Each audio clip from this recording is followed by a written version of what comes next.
Il-kap eżekuttiv tal-Kunsill Nazzjonali tal-Ktieb, Mark Camilleri, irrifjuta t-talba rriżenja mill-Ministeru tal-Edukazzjoni wara skambju imqanqal bejnu u Juliet Gallia, waħda mill-avukati li qed tirrappreżenta lil Jorgen Fenech.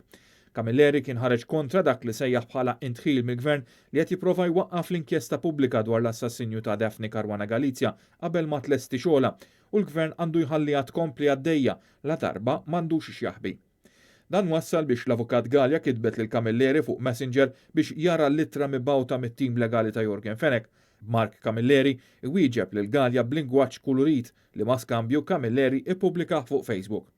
Facebook niżżel il-kontenut ta' din iċ-chat iżda Mark Camilleri ippubblika screenshots fuq il-blog personali.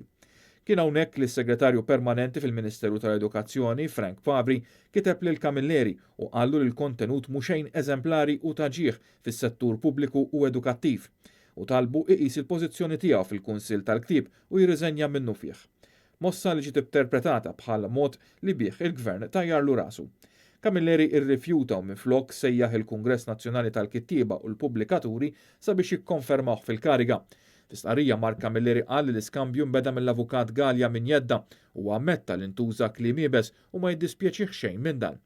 Nemmen li l-awturi u l-pubblikaturi għandhom dritt jiddeċidu huma minnu tajjeb biżżejjed biex imexxi l-interessi tagħkom, allura qed nitlobkom biex tivvutaw fil-Kungress b'mod uffiċjali, tenna Camilleri.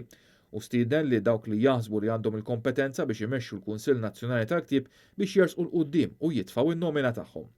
Sadattant fi stqarrija l-Aqda Repubblika qalet li din il-mossa tal-Gvern saret minħabba li Mark Camilleri esprima l-fema l-inkjesta indipendenti dwar il-qtil ta' Daphne Caruana Galizia hi xi ħaġa tajba u meħtieġa. Repubblika fakret kif il-Gvern qatt ma keċċa lil nies bħal Jason Micallef, Glenn Bedingfield, Joseph Caruana, Neville Gafa, Tony Zarb u ħafna oħrajn li użaw kliem offensiv, insolenti, pastas u kattiv kontra nies li kritikaw il-Gvern. Anzi, dejjem iddefenda l-aġir inaċċettabbli ta' dawn in-nies.